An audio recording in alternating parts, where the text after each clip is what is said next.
Hello दोस्तों, मैं विकास एक बार फिर आपका स्वागत करता हूं आपके अपने यूट्यूब चैनल विकास राजपूत ऑफिशियल पर। दोस्तों 30 डेज़ हार्ड चैलेंज चल रहा है जिसमें आपको 30 डेज़ में यूपीपीएससी का सिलेबस कंप्लीट करा रहे हैं। तो अगर आप इसके साथ जुड़ना चाहते हैं तो वीडियोस को थ्रू कंप्लीट कर सकते हैं अपने सिलेबस को, ठीक है।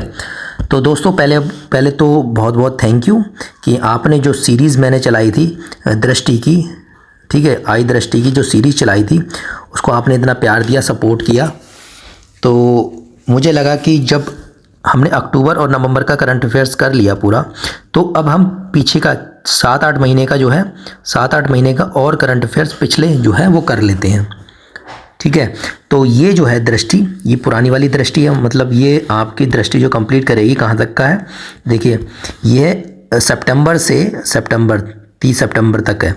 तो ऑलमोस्ट हम मान के चलो मार्च अप्रैल से, ठीक है, मार्च से लेकर फिर जो हमारा नवंबर तक का करंट हमारा कंप्लीट हो जाएगा इसके थ्रू, ठीक है। क्योंकि हमने 2 मंथ के तो नवंबर और अक्टूबर का तो कर लिया है, तो यहाँ पर 6 मंथ के यानी कि जो मार्च है, अप्रैल, मई, जून, जुलाई, अगस्त, सितंबर और अक्टूबर और नवंबर, ठीक है जी। तो ये तो हमने कर लिया है अक्टूबर नवंबर का। तो 1 2 3 4 5 6 7 महीने का और करेंगे हम इसके थ्रू। तो बने रहिए, फिर करवाते हैं 2 दिनों में हम इसको कंप्लीट करा देंगे। बस आपको वीडियो 1.5x की स्पीड में देखना है, ठीक है, जिससे कि हमारे पास टाइम भी बच जाए और 1-2 बार जब देख लेंगे तो अपना फिर याद हो जाएगा। चलिए फिर शुरू करते हैं।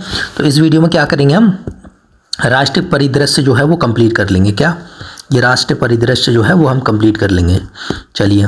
और हाँ, रिवीजन भी करेंगे हम इसको, इसके थ्रू रिवीजन करेंगे बाद में, ठीक है। जब हमने ये भी करंट अफेयर्स कंप्लीट हो जाएगी तो वो और ये दोनों मिलाकर एक साथ रिवीजन कर लेंगे। जो ये है जो इसके थ्रू हम रिवीजन कर लेंगे जिससे कि हमें याद आ जाए, और ये रिवीजन के लिए ही है। चलो फिर शुरू करते हैं विदाउट वेस्टिंग एनी टाइम, क्योंकि हमारे पास टाइम है कम और काम है ज़्यादा, ठीक है जी। तो आ जाओ कहाँ हैं, चलिए ये आ गया। हाँ, तो राष्ट्रीय परिदृश्य जो है यहाँ पर आ जाते हैं राष्ट्रीय परिदृश्य में। चलो इसमें क्या पढ़ेंगे हम, राजनीतिक, सामाजिक और धार्मिक शैक्षणिक घटनाओं के बारे में पढ़ेंगे। और चलिए फिर शुरू करते हैं।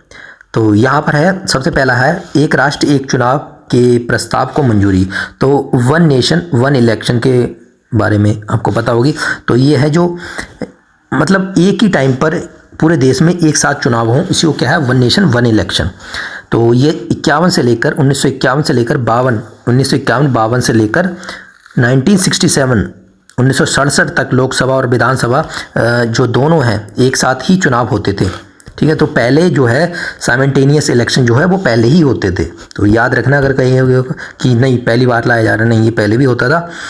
तो यहाँ पर देखिए विधि आयोग ने जो रिपोर्ट एक लेके आए हैं, ठीक है। यहाँ पर एक राष्ट्र एक चुनाव के लिए एक रिपोर्ट जो है प्रस्तावित की गई थी।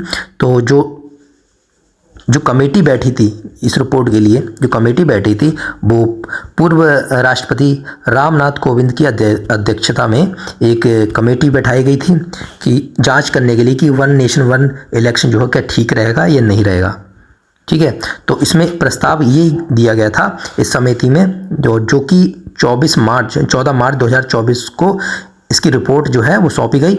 तो इस रिपोर्ट में ये लिया गया कि देश में जो चुनाव है 2 चरणों में कराए जाएंगे। जैसे पहले चरण में लोकसभा और विधानसभा के एक साथ चुनाव कराए जाएंगे, और दूसरा चरण जो है द्वितीय चरण में प्रथम चरण के मतलब पहले चरण के 100 दिन के अंदर जो स्थानीय निकाय हैं, म्यूनसिपालिटीज़ और आपके ग्राम पंचायत वाले चुनाव हैं वो कराए जाएंगे, ठीक है। तो ये प्रस्ताव दिया गया था। तो इसके लिए 2 प्रकार के संशोधन किए जाएंगे। उसमें क्या है, एक तो संवैधानिक संशोधन विधेयक लाया जाएगा, और साथ साथ आर्टिकल 83 जो कि संसद के सदनों की अवधि को चेंज करने के लिए है, और अनुच्छेद 172 जो राज्य विधानसभा में अवधि के बारे में बताता है, इन दोनों को चेंज करना होगा। सही है, तो इन चीज़ों को चेंज करना पड़ेगा। और इस संशोधन के राज्य द्वारा अनुसमर्थन की आवश्यकता नहीं है। जो ये संशोधन किया जाएगा तो इसमें राज्यों की अनुसमर्थन की ज़रूरत नहीं है। बस इतना ही इम्पोर्टेंट है, ज़्यादा नहीं है, बिल्कुल शॉर्ट एंड क्रिस्प तरीके से हम लेके चलेंगे, जो कि एग्ज़ाम पॉइंट ऑफ व्यू से इम्पोर्टेंट है।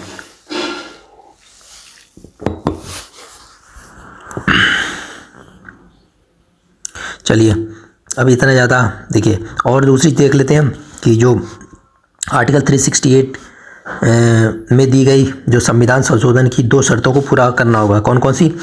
तो ये है, कुल सदस्यों के आधे से अधिक सदस्यों द्वारा मतदान किया जाना अनिवार्य है। ठीक है, मेजॉरिटी ऑफ आपका मेजॉरिटी हाफ से ज़्यादा मेजॉरिटी होनी चाहिए। फिर दूसरा शर्त ये है, प्रथम शर्त के जो पहला शर्त है कि अधीन रहते हुए उपस्थित और मतदान करने वाले सदस्यों की संख्या 2/3 सदस्य आपके संशोधन के पक्ष में हो। तो आपका 2/3 मेजॉरिटी जो है वो होना चाहिए इसके पक्ष में। ठीक है, चलिए आगे देख लेते हैं। तो एक बार शॉर्ट में कर लेते हैं। उच्च स्तरीय समिति का नाम जो है वो जो गठन हुई थी 23 में हुई थी, रामनाथ कोविंद जो है उनके अध्यक्ष रहे हैं। और इनके जो सदस्य रहे हैं केंद्रीय गृह मंत्री अमित शाह, गुलाम नबी आज़ाद, वित्त आयोग के पूर्व अध्यक्ष NK सिंह और लोकसभा के पूर्व महासचिव डॉक्टर सुभाष कश्यप, वरिष्ठ अधिवक्ता हरीश साल्वे और संजय कोठारी, पूर्व मुख्य सतर्कता आयोग, और अर्जुन राम मेघवाल विशेष आमंत्रित सदस्य। तो ये बस याद रखना, 7 सदस्य हैं, याद रखना। तो 7 सदस्य हैं बस। चलो आगे देख लेते हैं। PM आशा योजना जारी करने की मंजूरी। अब PM आशा जो है एक अम्ब्रेला स्कीम के तहत, या प्रधानमंत्री अन्न दाता आय संरक्षण अभियान जो है PM आशा जो है इसकी फुल फॉर्म है। और 2018 में इसकी घोषणा के अनुरूप इस योजना का उद्देश्य क्या है? किसानों को उनकी उपज के लाभकारी मूल्य प्रदान करना। तो किसानों के लिए एक स्कीम है। आशा से ये मत समझ लेना कि बच्चों वाली कोई स्कीम है, नहीं, ये आशा है। ठीक है, आशा स्कीम है आपके किसानों के लिए उनकी उपज की लाभकारी मूल्य को प्रदान करने के लिए। सही है, इसमें क्या है कि आपका योजना के तहत उनकी फसल के लिए न्यूनतम समर्थन मूल्य जो MSP है प्रदान करने की पर आधारित है। ठीक है, बस इतना याद रखना है। तो 2024 को चलो ठीक है। अब इसमें कौन कौन से अंतर्गत कौन कौन से कंपोनेंट हैं और इसका जो कार्यकाल होगा वो होगा 15वें वित्त आयोग, जो 15वां फाइनेंस कमीशन होगी उसके समकक्ष होगा, जैसे 25-26 तक होगा। ठीक है, 25-26 तक होगा। अब इसके कंपोनेंट कौन कौन से हैं? आपके मूल्य समर्थक योजना, प्राइस सपोर्ट स्कीम, और फिर उसके बाद है प्राइस स्टेबलाइजेशन फंड, और प्राइस डिफिसिट पेमेंट स्कीम, और मार्केट इंटरवेंशन स्कीम। तो समझ गए। तो प्राइस सपोर्ट तो आपका पता ही है, ठीक है, MSP के बारे में हो गया। और प्राइस स्टेबलाइजेशन फंड, एक फंड इस्टेब्लिश किया जाएगा जो प्राइस को इस्टेब्लिश किया करेगा।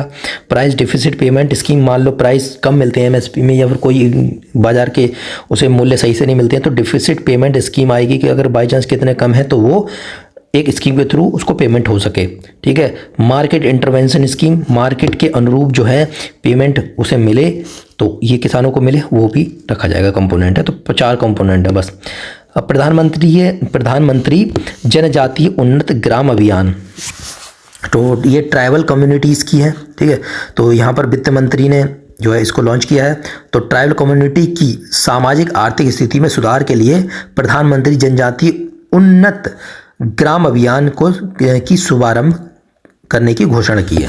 तो समझ में आ गई क्या है कि जनजातीय उन्नत ग्राम अभियान की शुरुआत जो है ट्राइबल कम्युनिटीज़ जो भी हैं, जनजातीय कम्युनिटीज़ हैं, उनकी सामाजिक आर्थिक स्थिति में सुधार के लिए लागू की गई है। ठीक है, इसके तहत क्या होगा? जनजातीय बहुल्य गांव, एस्पिरेशन डिस्ट्रिक्ट्स जो आकांक्षी जिलों में सभी जनजातीय परिवारों का पूर्ण कवरेज सुनिश्चित किया जाएगा। इसके तहत क्या है 63,000 गांव शामिल होंगे और 5 करोड़ जनजातीय लोगों को लाभ मिलेगा। ठीक है, चलो इससे ज़्यादा कोई ज़रूरत नहीं है, आगे देख लेते हैं। उसके बाद आता है बायो साइड योजना को मंजूरी।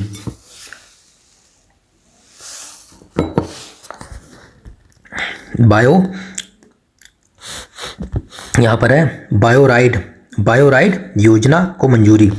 अब क्या है बायोराइड योजना, तो इसकी फुल फॉर्म क्या है देखो, ग्लोबल बायो इंडिया और जैव प्रौद्योगिकी से संबंधित हितधारकों का एक विशाल अंतर्राष्ट्रीय सम्मेलन है, क्या है। और इस वार्षिक कार्यक्रम का आयोजन जो है BIRAC biotechnology industry research assistance council, ठीक है, काउंसिल के द्वारा किया जा रहा है। और ग्लोबल बायो इंडिया 2024 ये चौथा संस्करण है, नई दिल्ली में आयोजित किया जा रहा है। अब इसमें इम्पोर्टेंट क्या है, तो 18 सितंबर 2024 को प्रधानमंत्री की अध्यक्षता में और केंद्रीय मंत्रिमंडल द्वारा बायोराइड, ठीक है, बायोराइड योजना को मंजूरी दी गई है। बायोराइड योजना को मंजूरी दी गई है। अब बायोराइड क्या है, बायोराइड है biotechnology research innovation and entrepreneurship development. तो इसकी फुल फॉर्म क्या है, biotechnology research innovation and entrepreneurship development. तो इसका सीधी सीधी बात समझ लो, बायोटेक्नोलॉजी के बारे में रिसर्च करना, उसमें इनोवेशन करना, एंटरप्रेन्योरशिप मतलब उसमें जो उसकी वजह से जो रोजगार है वो डेवलप हो सके, ये सब चीज़ें इसमें आ रहा है। तो बायोराइड योजना जो क्या करा जाएगा, जैव प्रौद्योगिकी विभाग की 2 योजनाएं, जैसे कौन कौन सी, जैव प्रौद्योगिकी संस्थान एवं विकास रिसर्च एंड डेवलपमेंट और औद्योगिक एवं उद्यमिता विकास INED का विलय किया गया है। ये 2 योजनाएं, इन दोनों का विलय किया गया है, इन दोनों का।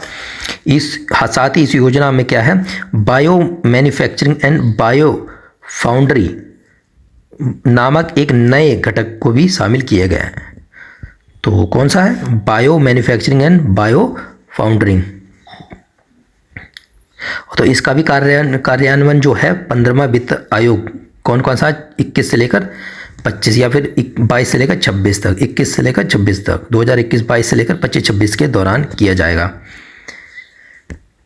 बायोराइड योजना जो है नवाचार और जैव उद्यमिता को बढ़ावा देगा, ठीक है, तो मैंने पहले ही बताया था।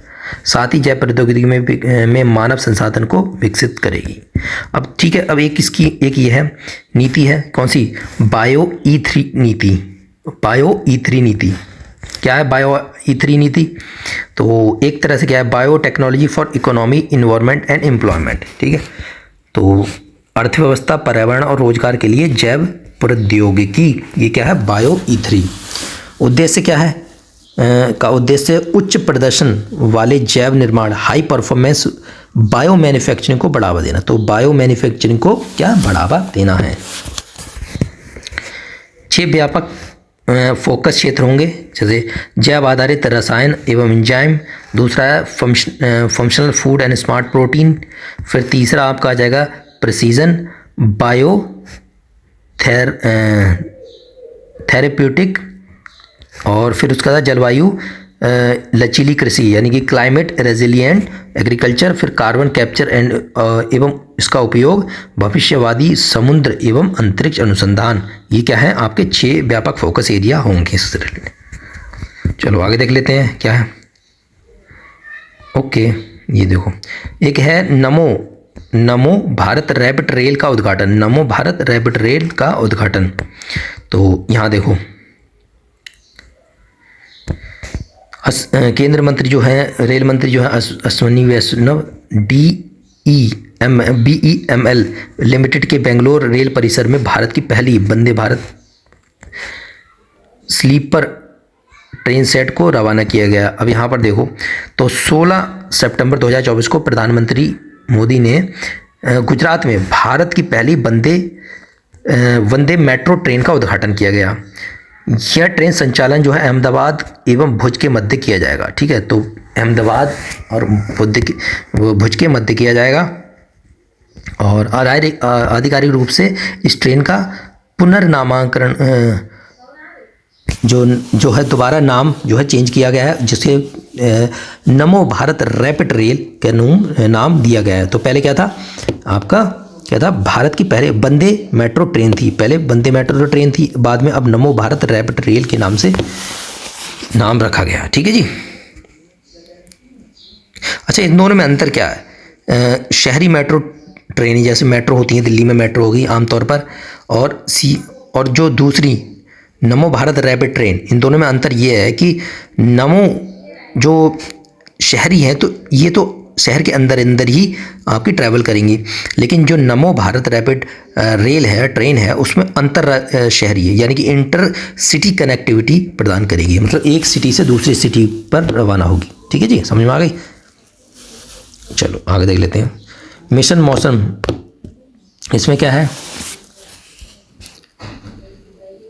तो ठीक है। मिशन मौसम को मुख्य रूप से क्या है, केंद्रीय पृथ्वी विज्ञान मंत्रालय द्वारा कार्यान्वित किया गया है जाएगा जो है, और फिर इसके साथ साथ 3 संस्थान जो है इस मिशन को मुख्य रूप से कार्यान्वित करेंगे। 3 संस्थान जो है पृथ्वी विज्ञान मंत्रालय के कौन कौन से हैं? एक तो इंडिया मेट्रोलॉजिकल डिपार्टमेंट, फिर है आपका India institute of tropical meteorology, फिर है आपका national centre for medium range weather forecasting Noida. तो इतना इंपॉर्टेंट नहीं, लेकिन हाँ इंपॉर्टेंट क्या है इसमें, इंपॉर्टेंट ये है कि Indian institute of tropical meteorology जो है पुणे में है, और यहाँ पर national centre for medium range weather forecasting Noida में है। ये पूछ सकता है। ठीक है, चलो नेक्स्ट देख लेते हैं। अच्छा, इसका उद्देश्य क्या है? देखो इंपॉर्टेंट कुछ नहीं है, बस भारत के मौसम और जलवायु संबंधित विज्ञान अनुसंधान और सेवा को अभूतपूर्व बढ़ावा देना।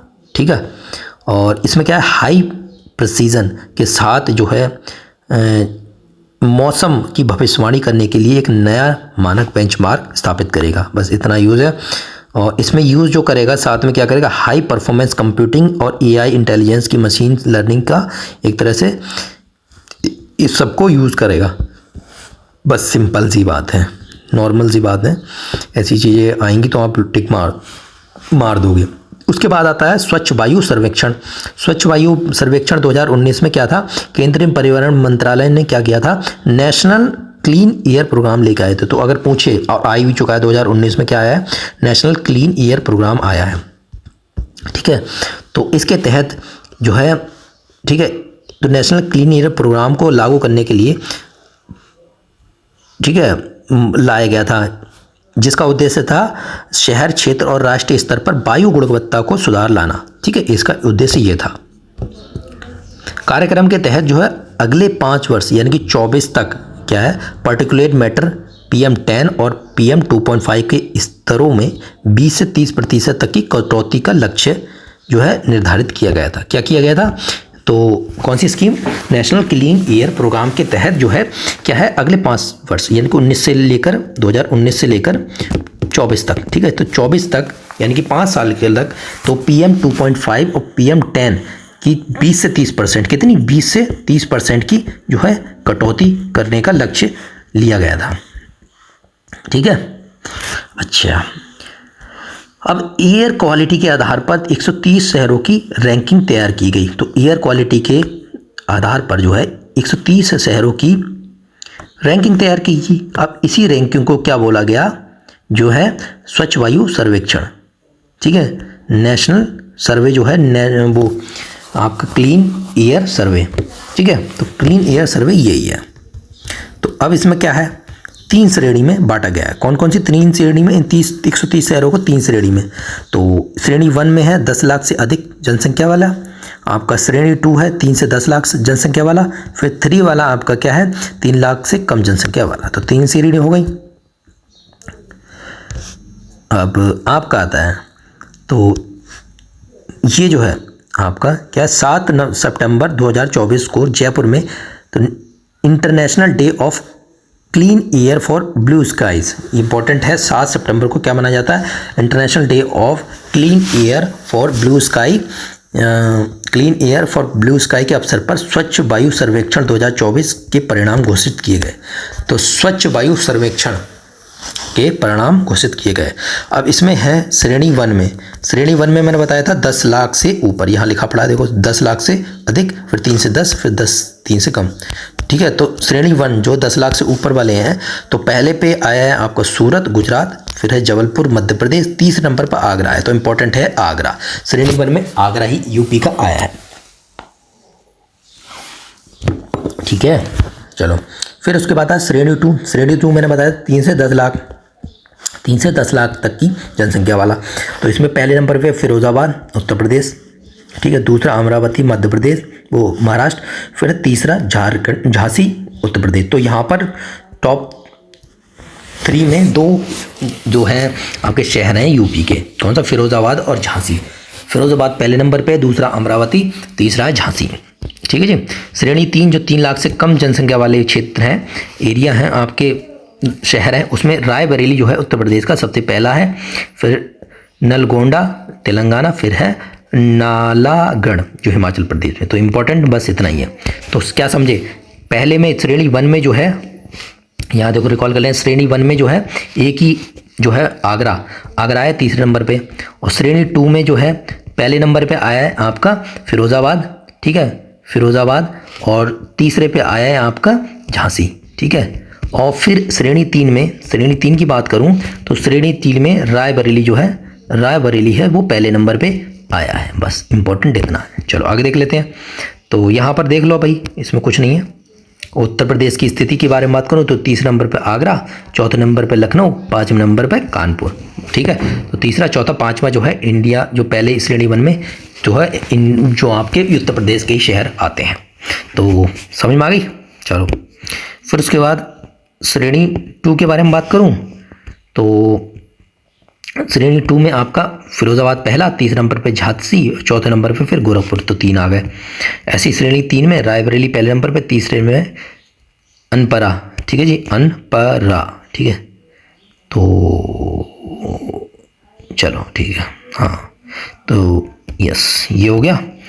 चलिए आगे देखते हैं। उसके बाद देखते हैं स्वच्छ भारत मिशन को नेचर की मान्यता। अब इतना ज़्यादा कुछ है नहीं इसमें, ठीक है, मैंने देखा तो हमारे मतलब की इसमें चीज़ नहीं है। इसमें यही दिखाया गया कि जो हमारा स्वच्छ भारत अभियान है, स्वच्छ भारत अभियान है जिसके तहत एक आया था आपका जो ओपन डेफिकेशन फ्री, ठीक है। तो जो टॉयलेट कंस्ट्रक्शन है, टॉयलेट कंस्ट्रक्शन जो ओपन डेफिकेशन फ्री जो कंट्री को घोषित करने की बात थी, इसमें क्या है, कह रहा है कि भारत में जो है उसकी वजह से, जो स्वच्छ भारत मिशन की वजह से भारत में क्या है, नवजात शिशु मृत्यु दर, इन्फेंट मोर्टेलिटी रेट और 5 साल से कम उम्र के बच्चे की मृत्यु दर यानी कि अंडर 5 जो है मोर्टेलिटी रेट जो है वो कम हुई है इसकी वजह से। बस इसका सार ये है। आगे देख लेते हैं कितनी कम हुई है, यहाँ देख लेते हैं। देखो तो इस अध्ययन के परिणाम दर्शाते हैं कि जिले स्तर पर शौचालय तक पहुँच में क्या है 10% बंधुओं 10% पॉइंट्स की वृद्धि होने पर, मतलब टॉयलेट्स की 10% की वृद्धि होने पर IMR इन जो इन्फेंट मोर्टेलिटी रेट है में है औसतन 0.9% की जो है वो कमी आई है। अगर 10% टॉयलेट बढ़ रहे हैं तो 0.9% जो है इन्फेंट मोर्टेलिटी रेट कम हो रही है, और साथ में अंडर 5 मोर्टेलिटी रेट भी 1.1% जो है कम हो रही है, ठीक है। तो ये बस डेटा था। चलिए चलो इतना ही है, बाकी तो कुछ नहीं है। चलो आगे देख लेते हैं। 23वां विधि आयोग, तो लॉ कमीशन 23 लॉ कमीशन है, पूछ लेता है। फाइनेंस कमीशन, लॉ कमीशन ज़्यादा पूछते हैं। तो ये क्या है, नॉन स्टैच्यूटरी बॉडी है। स्टैच्यूटरी बॉडी क्या होता है, किसी लॉ के थ्रू, किसी एक्ट के थ्रू पास होता है तो स्टैच्यूटरी बॉडी होता है। नॉन स्टैच्यूटरी जो किसी भी एक्ट के थ्रू पास नहीं होता, तो ये नॉन स्टैच्यूटरी बॉडी है। और ये जो है डिपार्टमेंट ऑफ लीगल अफेयर्स के अंडर आता है, और वहाँ पर एक नोटिफिकेशन आता है, नोटिफिकेशन के थ्रू इसको गठन किया जाता है, ठीक है जी। चलो इसमें क्या है, 2 सितंबर 2024 को केंद्रीय विधि न्याय मंत्रालय द्वारा भारत के तो 23वें विधि आयोग का गठन अधिसूचना जारी की गई और इसके जो है राष्ट्रपति द्रौपदी मुर्मू ने 3 वर्ष यानी कि 2024 से लेकर 27 की अवधि के लिए 23वां जो विधि आयोग है उसका गठन की मंजूरी की गई। तो 3 साल के लिए है। तो 23वां 23 याद रखना, 23 जो है लॉ कमीशन है और ये जो है 2024 से लेकर 27 के बीच में है, 24 से लेकर 27 के बीच में है, ठीक है, याद रखना। तो 23 और 24 याद रखो। 23 में क्या है, 23वां क्या है, 24 से 27 के बीच में। तो इसके सदस्य कौन कौन से होते हैं? पूर्वकालिक एक अध्यक्ष होता है, 4 पूर्वकालिक सदस्य होते हैं, सचिव सहित होते हैं, और सचिव विधि कार्य विभाग का एक पदेन सदस्य के रूप में, और सचिव जो होता है एक विधि विभाग यानी पदेन सदस्य ये भी होता है, और इसके 5 पार्ट टाइम जो है मेंबर्स होते हैं इसमें। और हेडक्वार्टर कहाँ पर? इसका मुख्यालय है नई दिल्ली में।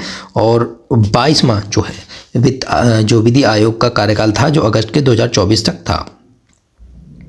तो अगर मैं बात करूं तो 22 में जो है लॉ कमीशन के अध्यक्ष कौन थे? ऋतुराज अवस्थी। तो यह इम्पोर्टेंट है। ऋतुराज अवस्थी क्या थे? जो आपके विधि आयोग के अध्यक्ष थे 22 में, ठीक है जी। चलो आगे देख लेते हैं।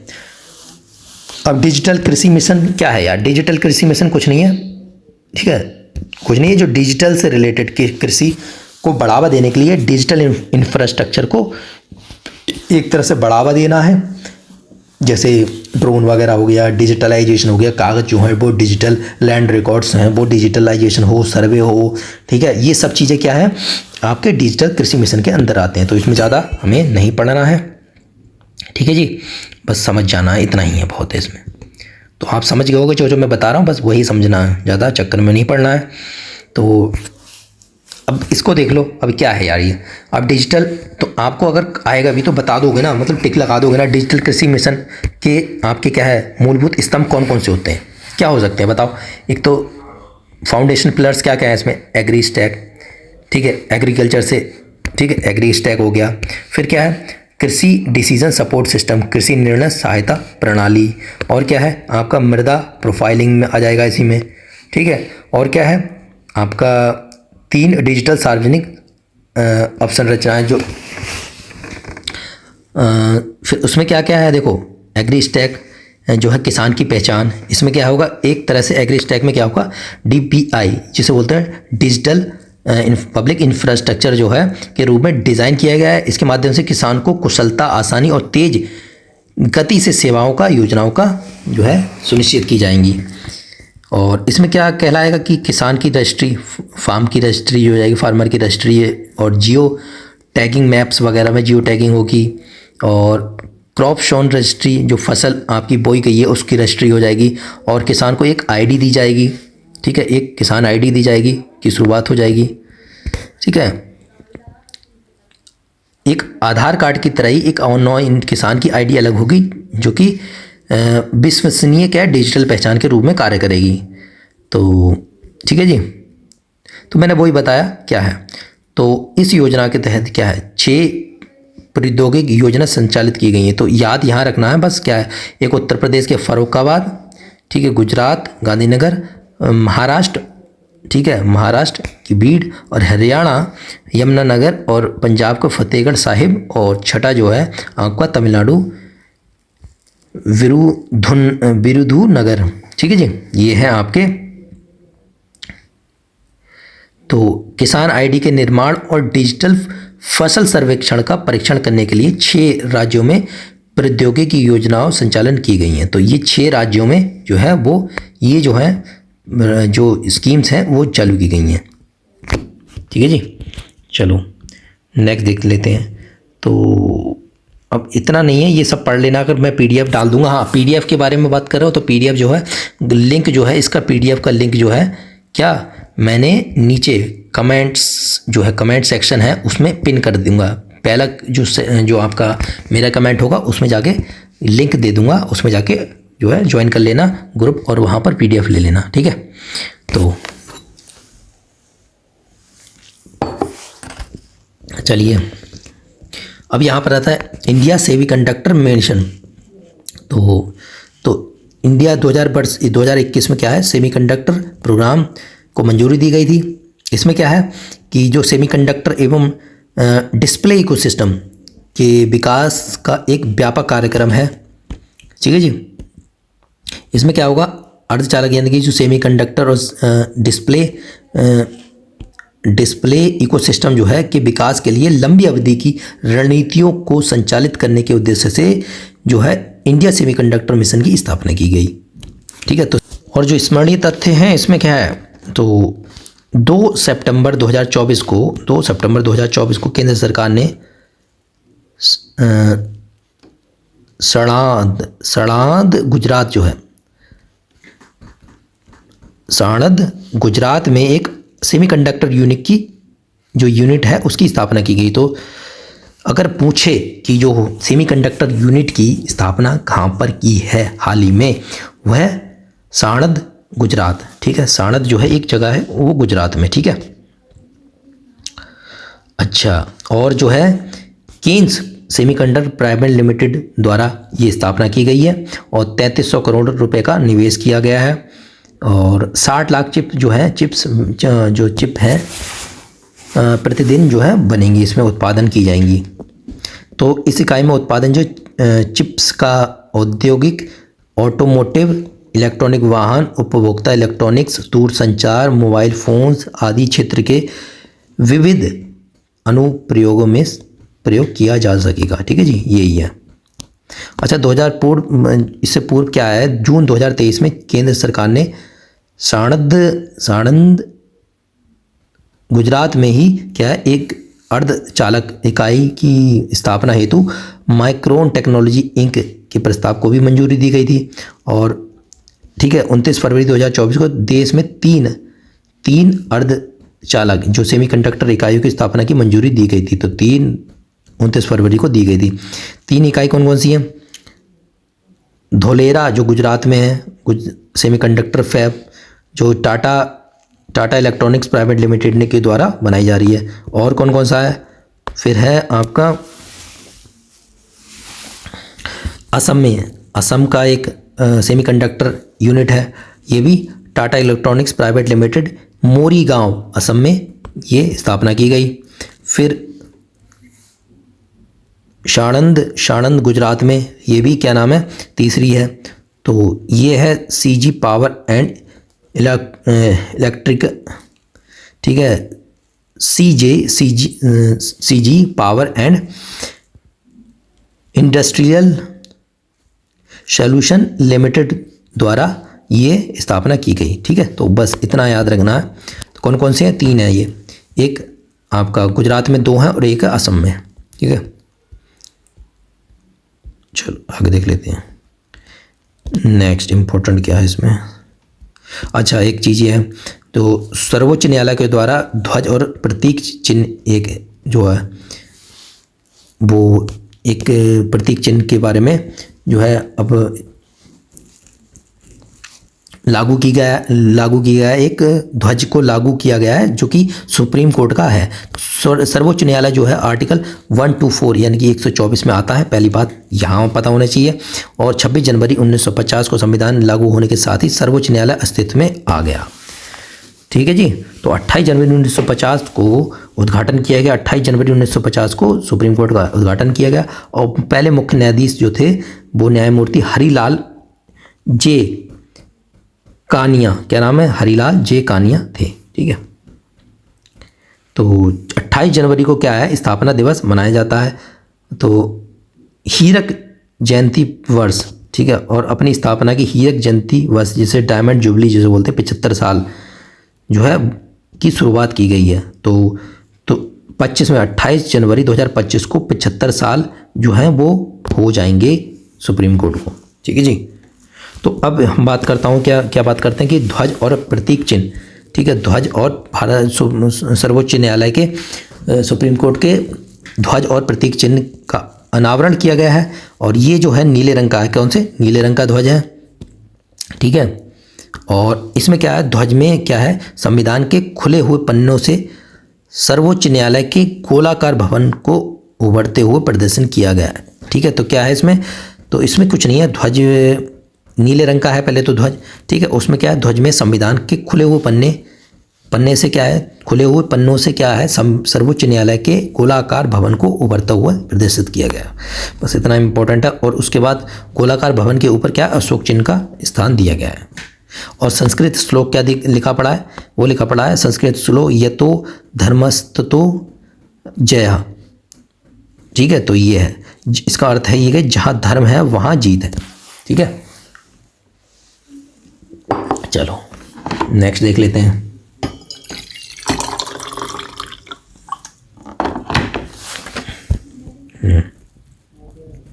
अच्छा, 75 वर्ष गांठ पे क्या है, सिक्का और स्मारक डाक टिकट भी जारी किए गए हैं। तो बस इतना ही देख लेना यार, कुछ नहीं है। ये है आपका वाधवन पोर्ट, ठीक है। तो प्रधानमंत्री नरेंद्र मोदी यानी कि 30 अगस्त को क्या गया कि वाधवन पोर्ट का शिलान्यास किया गया है। तो वाधवन पोर्ट का शिलान्यास किया गया है। ये पत्तन कहाँ है, महाराष्ट्र के पालघर जिले में डहाणू नगर के निकट स्थित होगा। कहाँ होगा, तो ये एक नया जो है पोर्ट जो है वो बनाया जा रहा है और ये महाराष्ट्र के पालघर जिले में होगा। तो याद रख लेना भाई साहब, इतना तो कर ही सकते हो। तो टोटल मेजर पोर्ट कितनी है, 12 मेजर पोर्ट है, याद रख लेना।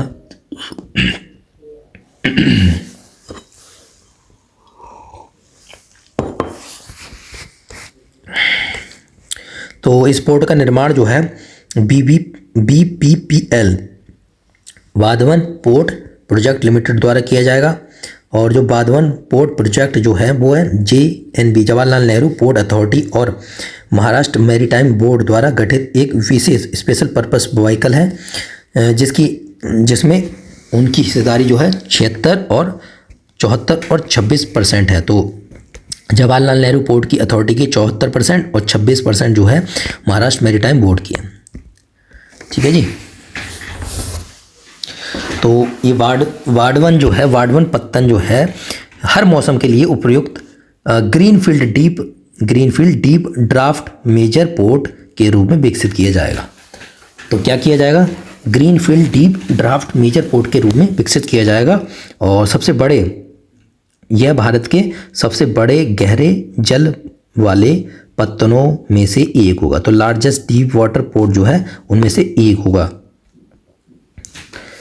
तो और निर्माण के पश्चात होने के बाद यह पत्तन क्या है, विश्व के शीर्ष 10 पत्तनों में से एक होगा। तो काफ़ी डेवलप्ड तरीके से, काफ़ी जो लेटेस्ट तरीके से, सही तरीके से बना रहे हैं इसको, ठीक है। चलो आगे देख लेते हैं। तो 12 मेजर पोर्ट अगर मैं बात करूं, एक बार देख लेते हैं। श्यामा प्रसाद मुखर्जी पत्तन जो है कोलकाता, हल्दिया सहित, ठीक है। फिर उसके बाद पारादीप उड़ीसा में है, विशाखापट्टनम आंध्र प्रदेश, कामराजन जो है तमिलनाडु, चेन्नई तमिलनाडु, और VO चिदम्बरम तूतीकोड़ी, ठीक है, ये तमिलनाडु में। दीनदयाल पत्तन कच्छ गुजरात में है, मुंबई पत्तन महाराष्ट्र, जवाहरलाल नेहरू महाराष्ट्र, मुरगांव जो है वो गोवा, और उसके बाद नव मंगलूर जो है वो कर्नाटक, कोची में केरल, ठीक है। तो बस इतना याद रख लेना।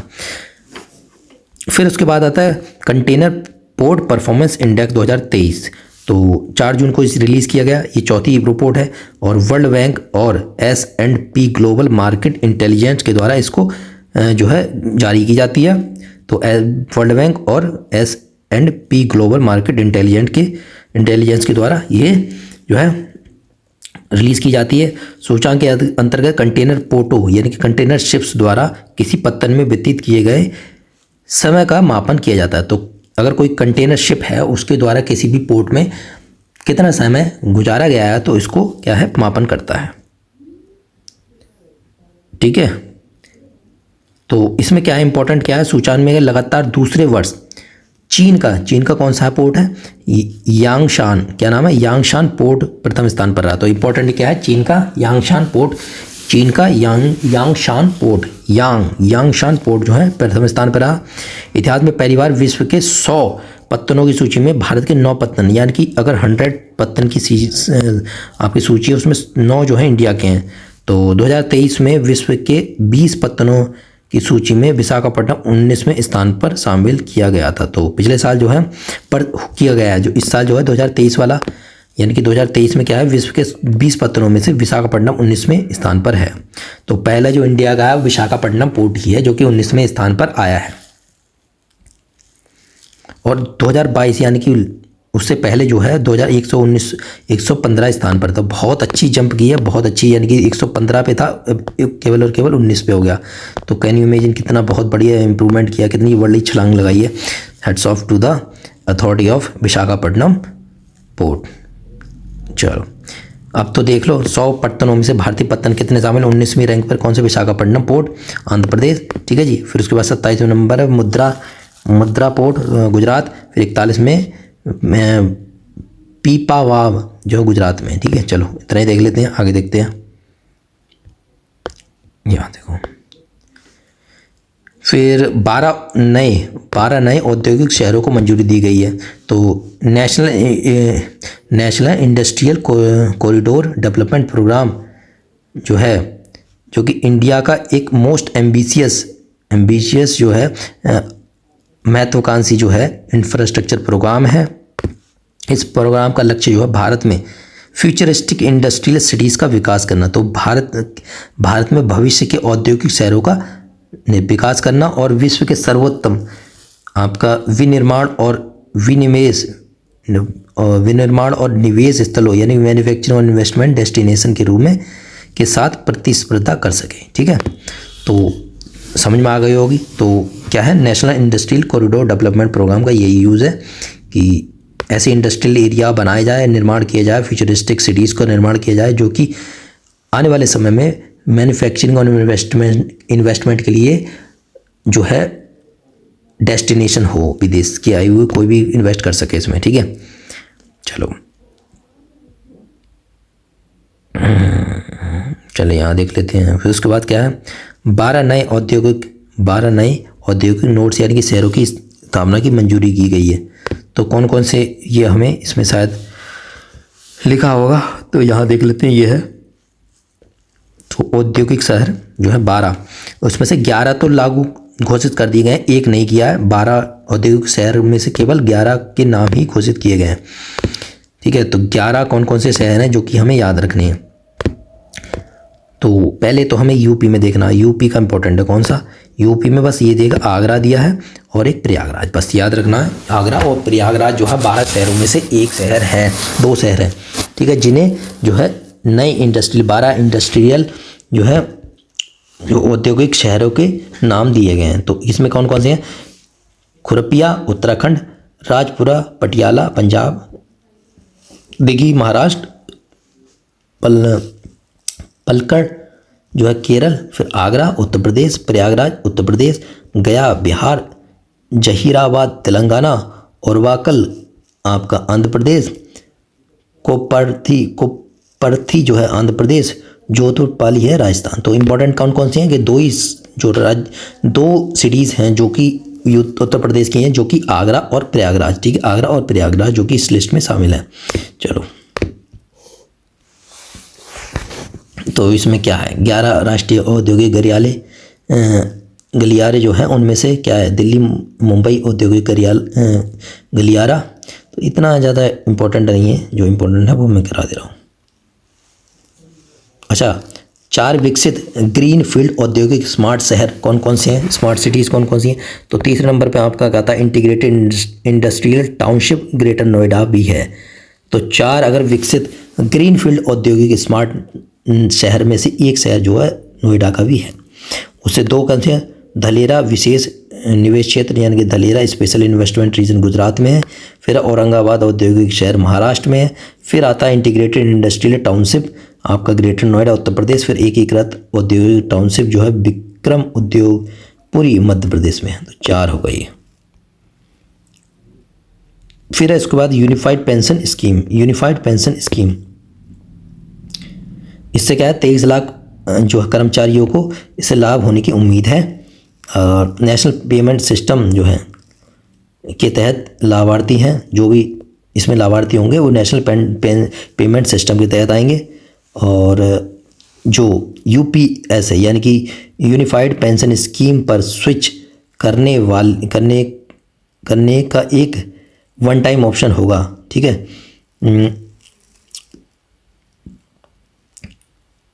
ठीक है।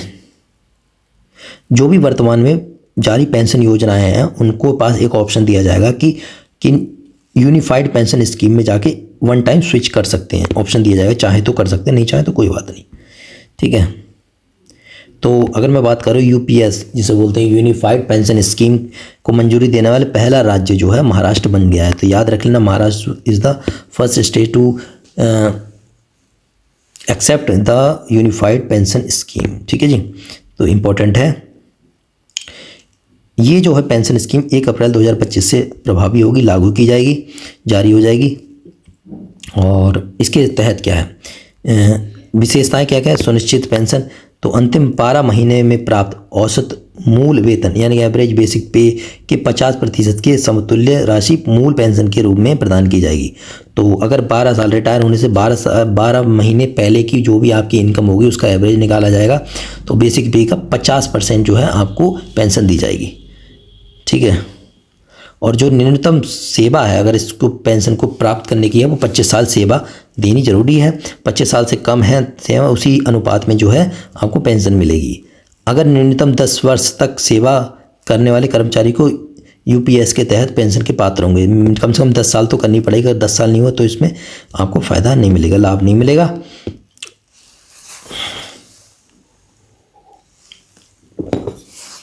फिर है सुनिश्चित पारिवारिक पेंशन या किसी कर्मचारी को उसके निधन से पहले प्राप्त पेंशन के 60% समतुल्य राशि सुनिश्चित पारिवारिक पेंशन एश्योर्ड फैमिली पेंशन के रूप में प्रदान की जाएगी। तो निधन से पहले प्राप्त पेंशन की 60% जो है, ठीक है, जो अगर निधन हो जाता है तो निधन से पहले जो प्राप्त पेंशन हो रही है उसका 60% जो है वो फैमिली को मिलेगा, ठीक है। जो पहले पूरी पेंशन मिल रही थी उसकी 60% पेंशन मिलेगी फैमिली को।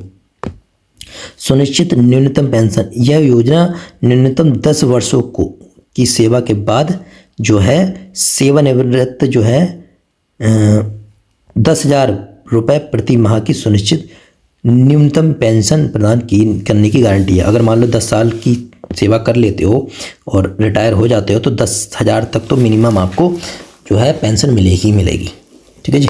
चलो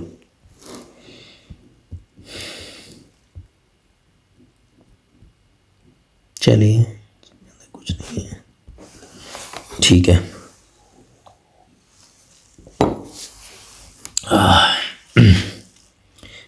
फिर आता है आपका NIRF इंडिया रैंकिंग।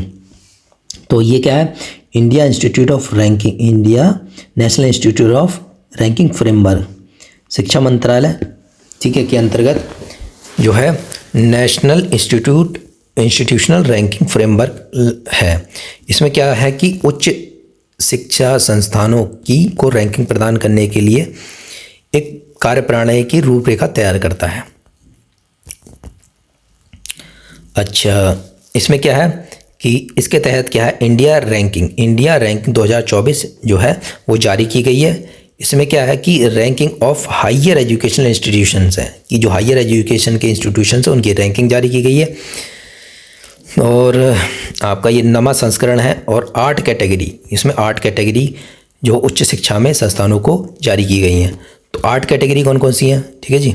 8 कैटेगरी कौन कौन सी हैं, एक तो ओवरऑल जिसे समग्र बोल देते हैं, फिर कॉलेज, विश्वविद्यालय जिसे यूनिवर्सिटी बोलते हैं, अनुसंधान रिसर्च इंस्टीट्यूशन, नवाचार इनोवेशन इंस्टीट्यूशन, फिर है आपका राज्य सार्वजनिक विश्वविद्यालय, state public university, open university जो मुक्त यूनिवर्सिटी होती हैं, विश्वविद्यालय होते हैं, कौशल यूनिवर्सिटी जिसे स्किल यूनिवर्सिटी बोलते हैं, ठीक है। तो ये है किसने, आपके 8 श्रेणियाँ, ठीक है। तो 8 में से 3 श्रेणियाँ जो हैं अभी इस साल 2024 में ही पहली बार रैंकिंग में शामिल की गई हैं। कौन कौन सी, आपकी पहले 5 थी, अब 3 और कर दी। तो राज्य सार्वजनिक विश्वविद्यालय, स्टेट पब्लिक यूनिवर्सिटी, फिर आपका आता 7वां मुक्त विश्वविद्यालय ओपन यूनिवर्सिटी, और कौशल विकास विश्वविद्यालय जो स्किल यूनिवर्सिटी जो है वो बाद में 2024 में ऐड की गई हैं। चलो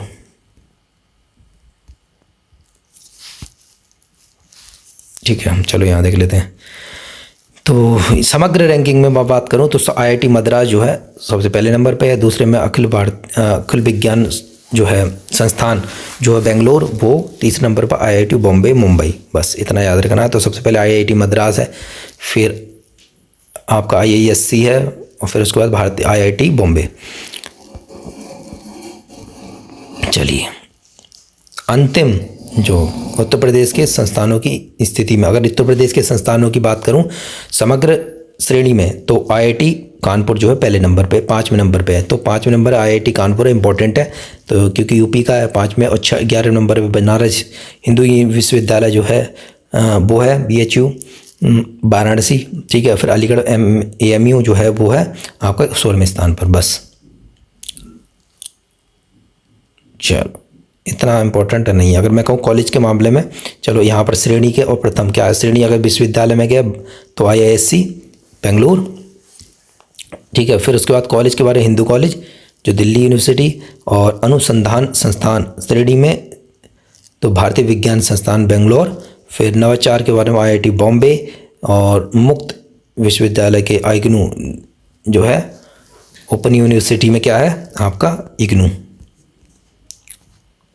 चलो कौशल के मामले में बात करूं, symbiosis skills and professional university, तो ये पुणे में है, इसको मिला है।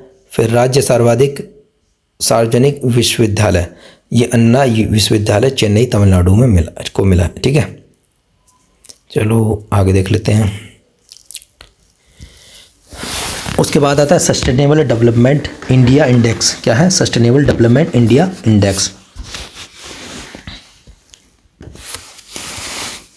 तो इसकी क्या है, इसमें क्या है सस्टेनेबल, तो संयुक्त राष्ट्र भारत और UNDP इंडिया की साझेदारी में नीति आयोग की पहल है। क्या है ये नीति आयोग की पहल है, किसकी साझेदारी में? संयुक्त राष्ट्र, यूनाइटेड नेशन इंडिया और आपका UNDP इंडिया, इन दोनों की साझेदारी में नीति आयोग का पहल है। तो इसमें क्या है 12 जुलाई नीति आयोग द्वारा क्या है sustainable development goal India index जो है जारी की गई, और इसको है नीति आयोग के उपाध्यक्ष सुमन बेरी द्वारा लॉन्च की गई। सुमन बेरी नीति आयोग की क्या है उपाध्यक्ष हैं, उनके द्वारा लॉन्च की गई। और इसका जो विषय है टुवार्ड विकसित भारत सस्टेनेबल प्रोग्रेस और इंक्लूसिव ग्रोथ जो है इसका जो है आपका सब्जेक्ट है, ठीक है जी। हिंदी में कह दिया तो विकसित भारत की ओर सतत प्रगति समावेशी विकास। तो ठीक है जी, आगे देख लेते हैं। अच्छा ठीक है जी। अच्छा इसमें स्कोर जो है समग्र स्कोर, ओवरऑल और एक कंपोजिट स्कोर की गणना की गई है, ठीक है। और स्कोर जो है 0 से 100 के बीच रेंज में विस्तारित होते हैं, और यहाँ पर 4 कैटेगरी डिवाइड की गई है। और एक बार इसमें क्वेश्चन भी आ चुका है UPPCS में, उसको देख लेना भाई सही से। तो इसमें क्या है अक्षांशी एस्पिरेंट जो कि 0 से 49, ठीक है। और फिर प्रदर्शनकर्ता जो परफॉर्मर है 50 से 64, अग्रणी फ्रंट रनर है 65 से 99, लक्ष्य प्राप्तकर्ता अचीवर 100 अंक है। तो भारत का जो है कंपोजिट स्कोर 71 दर्ज किया गया है। तो कंपोजिट स्कोर के बारे में बात करूं तो हमारा फ्रंट रनर है। अगर मैं ओवरऑल की बात करूं इंडिया की तो 71 है, क्योंकि हम फ्रंट रनर हैं। अच्छा यहाँ देखो, तो यहाँ देखो ये है जो आपका स्कोर उत्तर प्रदेश का 25 वृद्धि हुई है, ठीक है। 25 की वृद्धि हुई है 2018 से 23 तक, याद रखना ये वृद्धि है, चेंजेस है। तो 25 है जम्मू कश्मीर की, 21 है, और 19 जो है उत्तराखंड की अंकों की वृद्धि हुई है।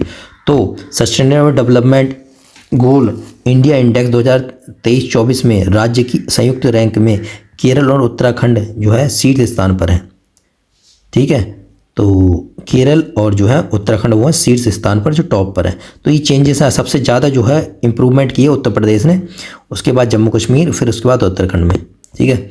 ये मतलब ये जो है कितने 18 से 23-24 की 5 सालों में, जो 18 से 23 जो है 5 सालों में जो वृद्धि की है, सबसे ज़्यादा सुधार किए हैं वो किए हैं उत्तर प्रदेश ने।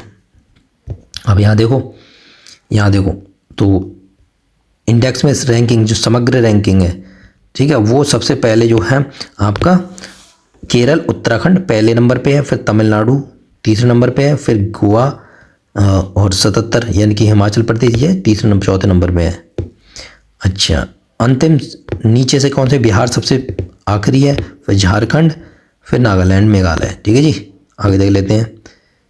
केंद्र शासित में चंडीगढ़ सबसे अच्छे परफॉर्मेंस करा, फिर पुडुचेरी, जम्मू कश्मीर। चलो यहाँ देख लें राज्य प्रदर्शन, अगर मैं बात करूँ तो अक्षांशी यानी कि एस्पिरेंट में कोई नहीं है अच्छा प्रदर्शन। ये मेघालय, आपका मेघालय, नागालैंड, मेघालय और झारखंड, बिहार है। फ्रंट रनर हमारा जो उत्तर प्रदेश है वो फ्रंट रनर पे है, याद रखना। अगर कोई पूछे कि भाई आपकी जो उत्तर प्रदेश की रैंकिंग है वो कौन सी है, फ्रंट रनर। ठीक है, फ्रंट रनर अग्रणी। ठीक है, अग्रणी है, क्या है, अग्रणी। ठीक है, तो बस इतना इंपॉर्टेंट है, अग्रणी है। इसके साथ साथ और कौन कौन से हैं ये भी देख लो, आसपास के भी देख लो। आपका केरल, हिमाचल प्रदेश तो बिहार अग्रणी नहीं है, पहले याद रख लेना, बस इतना याद रखना। तमिलनाडु, आंध्र प्रदेश, गोवा, कर्नाटक, उत्तराखंड, सिक्किम। ठीक है, ये सब ज़्यादातर स्टेट जो हैं वो है अग्रणी, फ्रंट रनर है। ठीक है, और आपका अचीवर में कोई नहीं है, तो याद रखना कौन सा है, एक तो अक्षांशी एस्पिरेंट में कोई नहीं है और अचीवर में कोई नहीं है। तो परफॉर्मर में है अच्छे प्रदर्शन करने वाला और फ्रंट रनर में है।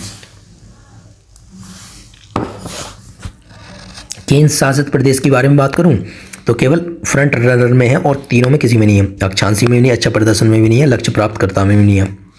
जितने भी हैं सब फ्रंट रनर में हैं बस। ठीक है, और अगर मैं बात करूं ये सस्टेनेबल डेवलपमेंट गोल, भाई साहब जरूर याद रख लेना, कर लेना याद, है ना, चाहे भले से कहीं से भी याद करो। अभी मैं करवा नहीं सकता क्योंकि करंट अफेयर्स की क्लास बड़ी हो जाएगी, तो फिर भी इसमें देख लो एक बार। तो पहला लक्ष्य है गरीब उन्मूलन, दूसरा है भुखमरी की समाप्ति, तीसरा है स्वास्थ्य कल्याण, चौथा है गुणवत्ता शिक्षा। ठीक है, शिक्षा, समलैंगिक समानता जो है 5वें पे है, और स्वच्छ जल जो 6ठे नंबर पे है। तो बस हमें क्या है, जो यूपी है, यूपी किस में है, देखो 7वें लक्ष्य पर है, तो लक्ष्य नंबर 7 को हमने अचीव कर लिया है। सस्ता एवं स्वच्छ ऊर्जा जो है उत्तर प्रदेश आगे है इस चीज़ में। ठीक है, तो ये चीज़ आ गया, बस इतना याद रखना है। फिर 8वां का सभ्य कार्य एवं आर्थिक विकास, उद्योग नवाचार, बुनियादी ढांचा 9वें पे है, असमानता की कमी 10वें पे है, सतत शहर का समुदाय 11वें पे है, 12 जो है आपका उपभोग एवं उत्पादन, तो फिर उसके बाद 13 है जलवायु कार्रवाई, फिर 14 है जल के नीचे का जीवन, 15वां है आपका भूमि के ऊपर जीवन, और फिर 16वां शांति, न्याय और मजबूत संस्थाएं। बस तो ये याद कर लेना, एक बार पढ़ लेना इसमें ना।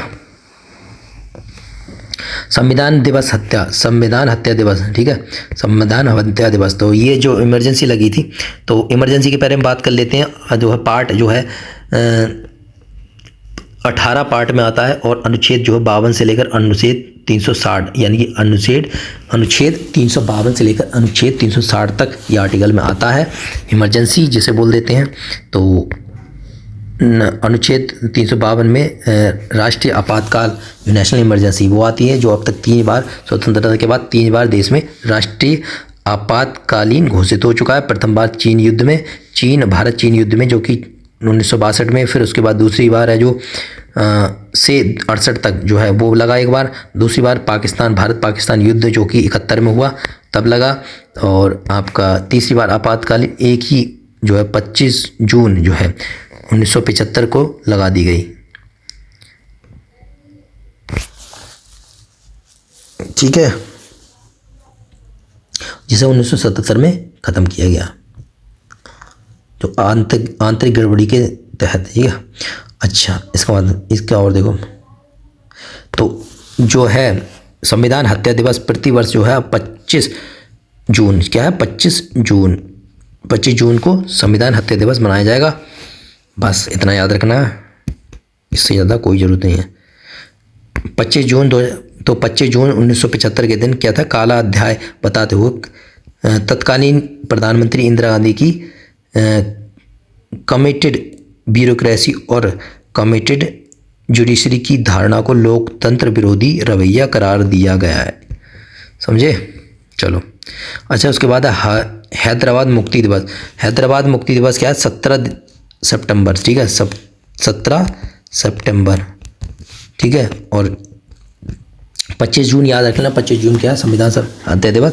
और आपका 17 सितंबर क्या है, हैदराबाद मुक्ति दिवस जो है, हैदराबाद लिबरेशन डे जो है मनाया गया। ठीक है, तो हैदराबाद को मुक्ति कराने वाले शहीदों की याद में और युवाओं के मन में देशभक्ति की लौ जगाने के लिए 17 सितंबर को आपका हैदराबाद मुक्ति दिवस के रूप में मनाया जाएगा। अच्छा, 15 अगस्त 1947 को भारत की स्वतंत्रता होने के बाद भी क्या 13 महीनों तक हैदराबाद को आज़ादी नहीं मिली, और क्योंकि वहाँ पर जो है निज़ाम का शासन था। ठीक है, निज़ाम का शासन था। तो क्या हुआ कि 17 सितंबर जो है 1948 को ऑपरेशन पोलो चलाया गया।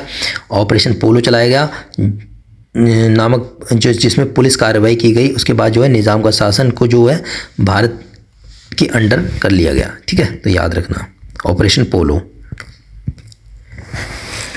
तो उसके बाद ये है कि यहाँ पर global India AI summit Bharat Mandapam यानी कि दिल्ली में आयोजित किया गया। याद रख लेना, ग्लोबल इंडिया एआई समिट जो है कहाँ, इंडिया। और इसमें क्या था, केंद्रीय इलेक्ट्रॉनिक एंड और प्रौद्योगिकी मंत्रालय द्वारा किया गया। और क्या है इसमें आपका शिखर सम्मेलन के दौरान क्या हुआ कि OECD organisation for economic cooperation and development और GPAI ग्लोबल पार्टनरशिप और आर्टिफिशियल इंटेलिजेंस ने कृत्रिम बुद्धिमत्ता AI पर एक नए एकीकृत साझेदारी इंटीग्रेटेड पार्टनरशिप की घोषणा की। और जो GPAI जो क्या है ग्लोबल पार्टनरशिप और आर्टिफिशियल इंटेलिजेंस क्या है, एक मल्टी स्टेक होल्डर इनिशिएटिव है जो कि जून 2020 में लॉन्च किया गया, जिसे भारत भी एक संस्थापक देशों में से एक था।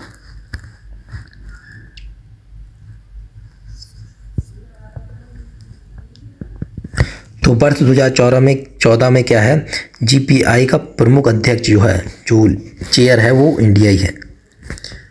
AI प्रशंसा दिवस, बस इतना याद कर लेना। AI प्रशंसा दिवस क्या है, 16 जुलाई को AI प्रशंसा एप्रिसिएशन डे के रूप में मनाया जाता है। ठीक है जी, आगे देख लेते हैं।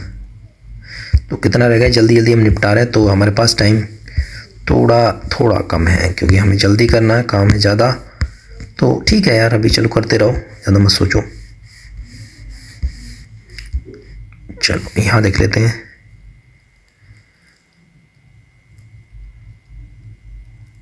ओके,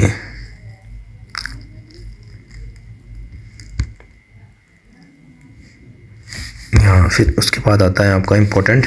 जो इम्पोर्टेंट है वही करा रहा हूँ मैं, जो ज़्यादा आपको लगे। हाँ, एक चीज़ और आया कि, लेकिन इम्पोर्टेंट नहीं है ज़्यादा क्योंकि लागू नहीं हो रहा है। लोक परीक्षा अनुचित साधन निवारण। तो लोक परीक्षा अनुचित साधन निवारण अधिनियम, तो इसमें क्या है आपका, जो सार्वजनिक परीक्षाओं में बढ़ते माल प्रैक्टिसेस, ठीक है, जो कदाचार के कारण उनके आयोजन में देरी होती है। साथ ही परीक्षाओं रद्द भी घोषित कर दी जाती हैं, जिससे लाखों युवाओं का भविष्य जो है प्रतिकूल रूप से प्रभावित होता है। तो इस चीज़ को कम करने के लिए, इस चीज़ को रोकने के लिए तो क्या है, एक आपका अधिनियम लाया गया, लोक परीक्षा अनुचित साधन निवारण अधिनियम 2024। तो इसमें क्या क्या है, चलिए इसमें क्या है कि आपको क्या है कि लोक परीक्षाओं में अनुचित साधन के उपयोग को रोकने के लिए ये जो अधिनियम लाया गया। ठीक है, और ये जो कौन कौन से शामिल है, लोक सेवा आयोग, SSC जिसे बोलते हैं, UPSC SSC, कर्मचारी चयन आयोग, रेलवे आयोग जो है, रेलवे भर्ती बोर्ड है, राष्ट्रीय परीक्षा अभिकरण है, बैंकिंग कार्मिक चयन है, और उसके बाद केंद्र सरकार के मंत्रालय या विभाग और भर्तियों के लिए उनके संबंध तथा अधीनस्थ कार्यालय, ये सब में लागू होगा। ठीक है जी, ये गला जरा थोड़ा पानी पी लेता हूँ जरा।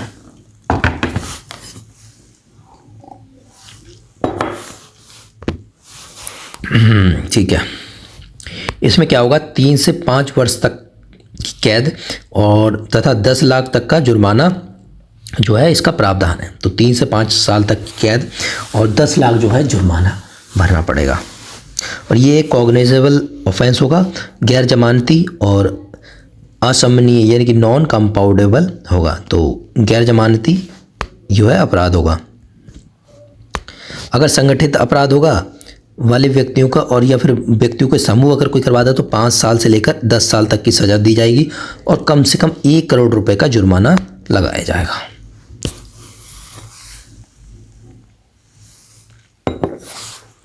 इसमें जो इन्वेस्टिगेशन है वो आपकी डीएसपी या फिर असिस्टेंट कमिश्नर ऑफ पुलिस की रैंक वाले अधिकारी ही इस अधिनियम के तहत अपराधी की जांच करेंगे। तो जांच कौन करेगा? डीएसपी लेवल के अधिकारी। चलिए फिर आगे देख लेते हैं। नालंदा विश्वविद्यालय, तो नालंदा यूनिवर्सिटी जो है 5वीं ईस्वी में जो है गुप्त वंश ने जो कुमारगुप्त प्रथम ने नालंदा विहार में जो है नालंदा महाविहार की स्थापना की गई। तो अगर पूछे नालंदा विश्वविद्यालय गुप्त वंश के टाइम पर जो है कुमारगुप्त प्रथम जो कि उन्होंने स्थापना की। तो उसके बाद जो है कन्नौज के राजा हर्षवर्धन जो कि 7वीं सदी में तथा पाल शासक 8वीं और 12वीं से 12वीं शताब्दी में आदि ने संरक्षण भी किया। तुर्क आए बाद में, ठीक है, आक्रमण सहित अन्य विभिन्न कारणों से 12वीं सदी में इस विश्वविद्यालय का पतन हो गया। तो 12वीं सदी में इसका पतन हो गया। क्यों? तुर्क जो बाहर के आए, ठीक है, मुगल वगैरह आए, उन्होंने पतन कर दिया। 6 शताब्दी पश्चात यानी कि 1812 में स्कॉटिश सर्वेक्षणकर्ता जो है फ्रांसिस बुकानन हैमिल्टन द्वारा की गई। तो दोबारा से क्या है, खोज की गई सर्वप्रथम। कब? 1812 में। और 1861 और 65 में क्या है, दौरान अलेक्जेंडर कनिंघम, ठीक है, अलेक्जेंडर कनिंघम ने आधिकारिक रूप से पहली बार प्राचीन विश्वविद्यालय के रूप में इसकी पहचान की थी। तो इस चीज़ की 1812 में, देखो 1812 में फ्रांसिस बुकानन हैमिल्टन ने क्या किया, इस स्थान का खोज की। लेकिन 1861-62 में आपका अलेक्जेंडर कनिंघम थे, उन्होंने ये बताया कि ये विश्वविद्यालय था। ठीक है, तो समझ गो। ठीक है जी, तो बस यही है। तो क्या है, तो 19 जून 2024 को बिहार के नालंदा जिले में राजगीर में प्रधानमंत्री नरेंद्र मोदी ने नालंदा विश्वविद्यालय परिसर का उद्घाटन किया। तो बस इम्पोर्टेंट है। तो ये है 455 एकड़ भूमि है, परमानेंट कैंपस, ठीक है एक। और क्या है इसमें, और क्या है जो याद करने के है, ये आपका नालंदा विश्वविद्यालय जो है एक नॉन राज्य यानी कि नॉन स्टेट और गैर लाभकारी नॉन प्रॉफिटेबल स्वशासी यानी कि ऑटोनोमस क्या है इंस्टीट्यूशन, अंतर्राष्ट्रीय इंटरनेशनल इंस्टीट्यूशन होगा। और इसको क्या है कि 2010 के जो अधिनियम है उसके तहत क्या है, इंस्टीट्यूशन ऑफ नेशनल इंपॉर्टेंस भी घोषित कर दिया गया। भारत का राष्ट्रपति जो है, राष्ट्रपति इस विश्वविद्यालय का क्या होंगे, कुलपति होंगे, कुलाध्यक्ष होंगे। ठीक है, कौन होंगे, विजिटर कुलाध्यक्ष होंगे। वर्तमान में इस विश्वविद्यालय के कुलाध्यक्ष क्या है, राष्ट्रपति द्रौपदी मुर्मू जी। और प्रोफेसर अरविंद पनगड़िया जो है इस विश्वविद्यालय के कुलाधिपति हैं। ठीक है, प्रोफेसर अभय कुमार सिंह जो है नालंदा विश्वविद्यालय के अंतरिम जो कुलपति वाइस चांसलर हैं। अच्छा, एक क्या है, स्मृति वन क्या है, स्मृति वन भूकंप संग्रहालय विश्व के सर्वाधिक खूबसूरत संग्रहालयों की सूची में शामिल हो गया है। तो देखो, एक भुज में भूकंप आया था 26 जनवरी 2001 को गुजरात में। तो भूकंप आने की वजह से कम से कम ये जो 7.9 रिक्टर स्केल पे जो है मैग्नीट्यूड का जो है भूकंप आया था। और जो एपिसेंटर जिसे कहते हैं, जो केंद्र था वो था आपका भुज जो कि गुजरात में है। इसमें करीबन 12,932 लगभग 13,000 लोगों की मृत्यु हो गई थी। तो उनकी याद में उनको श्रद्धांजलि देने के लिए एक संग्रहालय बनाया गया है जो कि जिसका नाम है स्मृति वन भूकंप संग्रहालय, जो कि गुजरात में है, भुज में। ठीक है, तो ठीक है जी।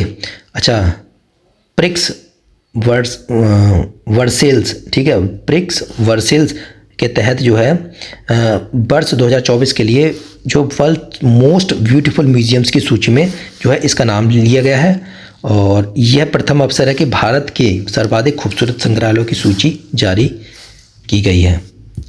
और ठीक है, तो इसमें क्या है देखो, तो हमारा इंडिया का भी एक जो है वो आपका संग्रहालय ब्यूटीफुल जो है संग्रहालयों में से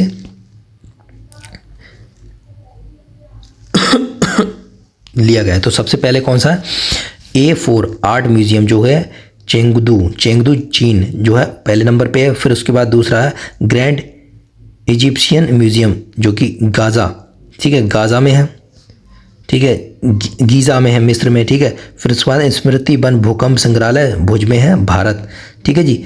ये आपके टॉप 3 में है। तो ये जो इस सूची में क्या 7 न्यूली ओपन्ड या नवीकरणीय की प्रक्रिया के बाद पुनः संचालन प्रारंभ करने के रीओपन संग्रहालय में शामिल किए गए। तो 7 जो हैं वो दोबारा यानी कि जो नए हुए हैं कुछ और जो रीओपन्ड हुए हैं उनके नाम दिए गए हैं। तो नाम में उनमें यूपी अपना इंडिया का है स्मृति वन भूकंप संग्रहालय भुज का 3 नंबर पर। ठीक है, अच्छा, तो ये है क्या है, आधुनिक भारत में अब तक निर्मित सबसे बड़ा स्मारक और संग्रहालय जो है लार्जेस्ट मेमोरियल एंड म्यूजियम है। और भुज के उपनगर जो है भुजियो डूंगर जो है नामक एक छोटी पहाड़ी पर स्थित है जो कि 470 एकड़ से अधिक बृहद क्षेत्र में विस्तृत है। तो दोस्तों अब नेक्स्ट आते हैं मोदी सरकार 3.0। तो तीसरी बार जो है जो गवर्नमेंट है मोदी गवर्नमेंट तीसरी बार जो है फॉर्म हुई है इस बार एनडीए, ठीक है। तो इस वाले में थोड़ा करंट अफेयर्स है, ज़्यादा इंपॉर्टेंट नहीं है। तो ये जो लोकसभा चुनाव था 18वां लोकसभा चुनाव था, इंपॉर्टेंट यहाँ पर आ जाता है 18वां लोकसभा चुनाव था, ठीक है। और नेक्स्ट जो इंपॉर्टेंट है दोस्तों इसमें क्या है कि जो देख लेते हैं अभी क्या चीज़ है।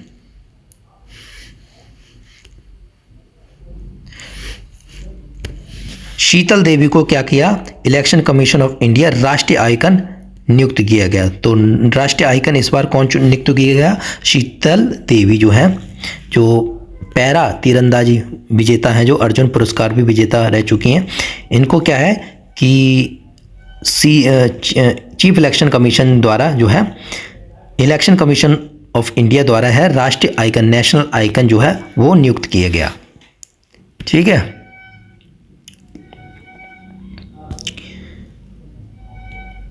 और एक और फैक्ट है दोस्तों इसमें, ये फैक्ट है कि ग्रेट निकोबार द्वीप की शोम्पेन जो है जनजाति शोम्पेन ट्राइब ने पहली बार आम चुनाव 2024 में मतदान किया। तो इससे पहले ये जनजाति ये ट्राइब ये शोम्पेन ट्राइब जो है मतदान नहीं करती थी। तो इम्पोर्टेंट ये शोम्पेन जो ट्राइब है वो आपकी ग्रेट निकोबार में लाई करती है। बस करंट अफेयर्स है लेकिन हमें भाई जोड़ के रखना है चीज़ों को। अब दूसरा इम्पोर्टेंट चीज़ जो है सबसे ज़्यादा लक्षद्वीप में क्या है वोटिंग परसेंटेज हुआ क्या 84.16% मतदान जो है दर्ज किया गया।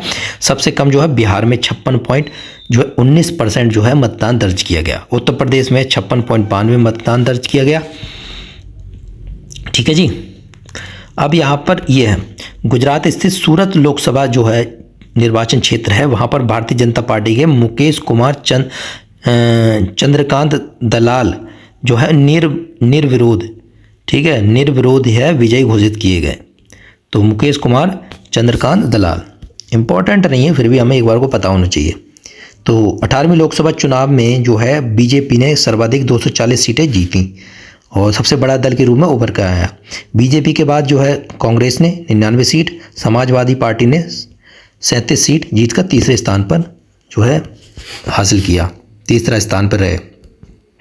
तो ये देखिए, तो यहाँ पर बीजेपी आपकी क्या है 240 सीट्स और पिछली बार जो है 303 सीट जीती थी। कांग्रेस जो है 99 और 52 जीती थी और समाजवादी पार्टी जो है 37 पहले 5 जीती थी।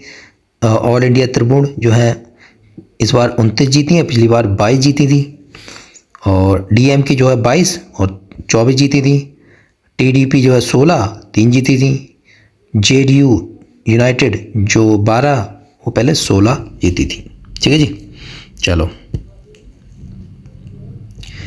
अब उत्तर प्रदेश में क्या है कुल 80 संसदीय क्षेत्र हैं, ये भी हमें पता होना चाहिए उत्तर प्रदेश में संसदीय क्षेत्र कितने हैं। 80, जिसमें से समाजवादी पार्टी 37 निर्वाचन क्षेत्र विजयी हुई। अब यहाँ पर देख लो, रकीकुल हुसैन इंडियन नेशनल कांग्रेस के धुबरी से जो है निर्वाचन क्षेत्र है इनका, और असम के हैं सबसे ज़्यादा मतों के साथ विजय प्राप्त हुए। तो 10,12,476 वोटों से विजय हुए। फिर उसके बाद शिवराज सिंह चौहान बीजेपी विदिशा से लड़े हैं मध्य प्रदेश, और इन्होंने 8,21,408 वोटों से विजय प्राप्त की। CR पटेल बीजेपी के नवसारी जो है गुजरात 7,73,551 विजय से वोटों से विजय हुए। और क्या है इसमें, यहाँ पर सबसे युवा सांसद के बारे में बात करूँ तो प्रयागराज में जन्मे पुष्पेंद्र सरोज, जिनकी आयु 25 वर्ष है और सबसे कम उम्र के जो है सांसद बन गए हैं। और इनका जन्म जो है 1 मार्च 1999 को हुआ। तो ये निर्वाचन क्षेत्र कौशाम्बी संसदीय निर्वाचन क्षेत्र के जो है समाजवादी पार्टी से लड़े थे। ठीक है जी। उसके बाद महिला के बारे में बात करूँ, सबसे युवा महिला 25 साल की हैं, 18वीं लोकसभा चुनाव, और ये इनका नाम वाराणसी में जन्मी प्रिया सरोज, क्या नाम है, प्रिया सरोज। तो 23 नवंबर 1998 में जन्म हुआ, और ये है मछली शहर संसदीय निर्वाचन क्षेत्र उत्तर प्रदेश से संसद हो रही है, और ये भी समाजवादी पार्टी की हैं। ठीक है। तो नरेंद्र मोदी तीसरी बार जो है कार्यकाल में आए हैं। ठीक है। और इनके 30 कैबिनेट मंत्री और 5 राज्य मंत्री स्वतंत्र प्रभाव और 36 राज्य मंत्री यानी कि मिनिस्टर ऑफ स्टेट भी शपथ लिए हैं इन्होंने। चलो, 4 राज्यों में विधानसभा चुनाव भी हुए थे। तो हमें इतना इम्पोर्टेंट नहीं है कि कौन जीता कौन नहीं जीता, बस इतना इम्पोर्टेंट है कि मुख्यमंत्री कौन बना और साथ में उसकी विधानसभा सीट कितनी है। ठीक है। तो 4 राज्यों में आंध्र प्रदेश, अरुणाचल प्रदेश, उड़ीसा और सिक्किम में विधानसभा चुनाव हुए। और विधानसभा चुनाव में आंध्र प्रदेश है जिसमें 175 सीटें थीं, बस आंध्र प्रदेश में 175 सीटें थीं। और इसके जो यहाँ पर देखिए, इसके जो जीते N चंद्रबाबू नायडू जो है वो इसके मुख्यमंत्री बने, आंध्र प्रदेश के नए मुख्यमंत्री के रूप में शपथ ली। और तेलुगु अभिनेता जो जनसेना पार्टी के संस्थापक पवन कल्याण जो है आंध्र प्रदेश के उप मुख्यमंत्री बने। बस इम्पोर्टेंट है, सही है। फिर उसके बाद उड़ीसा विधानसभा 147 सीटें हैं। तो यहाँ पर समझ लो 100 कितनी है, 175 हैं आपकी आंध्र प्रदेश में, 147 हैं उड़ीसा में। तो जिसमें से क्या है, मोहन चरण मांझी नए मुख्यमंत्री बने, और कनक वर्धन सिंह देव और प्रभावती परिदा जो है मुख्यमंत्री नियुक्त किए गए। ठीक है। ये दोनों मुख्यमंत्री उप मुख्यमंत्री नियुक्त किए गए। उसके बाद आता है अरुणाचल प्रदेश में 60 सीटें हैं, और 60 सीटों में जो है बीजेपी के नेता, क्या नाम है उनका, पेमा खांडू। ठीक है। पेमा खांडू जो है तीसरी बार जो है मुख्यमंत्री बने हैं, और चोबना मीन जो है उप मुख्यमंत्री के रूप में शपथ ली। ऐसी सिक्किम के बारे में 32 सीटें हैं। ठीक है। 32 की सीटों में से जो है मुख्यमंत्री बचे प्रेम सिंह तमांग सिक्किम क्रांतिकारी मोर्चा के जो है आपके नेता हैं। ठीक है। उन्होंने लगातार दूसरे कार्यकाल में शपथ ली, प्रेम सिंह तमांग। तो दोस्तों ये हो गए लास्ट के 6 मंथ के करंट अफेयर्स। 6 मंथ का, लास्ट के 6 मंथ का जून मई तक का जो है, मई से लेकर मैंने आपको बताया था कि 6 मंथ के जो है, पिछले 6 से 7 मंथ के जो है हमें करंट अफेयर्स इंपॉर्टेंट है। ज़्यादा करेंगे तो यार वो भी चीज़ें भूल जाएंगे, तो ना हमारे पास टाइम कम है, इसको रिवीजन ज़्यादा कर लेंगे। ठीक है। और कुछ MCQ के जो क्वेश्चन के थ्रू जो है हम और कंप्लीट कर लेंगे। तो बस इतना ही है, इतना ही कर लो, इतना ही बहुत है। और बाकी 2 महीने का वो भी करना है और ये करना है। तो ये राष्ट्रीय परिदृश्य जो है, राष्ट्रीय परिदृश्य है, ये कंप्लीट हो गया है। तो बाकी अगर कर सको तो भाई कर लेना। उसमें जाके मैं PDF जो है आपको नीचे कमेंट सेक्शन में पिन कर दूंगा, उसमें जाकर देख लेना और डाउनलोड कर लेना। चलिए दोस्तों, और हाँ, अगर वीडियो पसंद आई तो प्लीज़ लाइक ज़रूर करना, शेयर करना और सब्सक्राइब करना। कमेंट सेक्शन में बताना कि कैसे लग रही है वीडियो। मिलते हैं नेक्स्ट वीडियो में, तब तक के लिए जय हिंद जय भारत।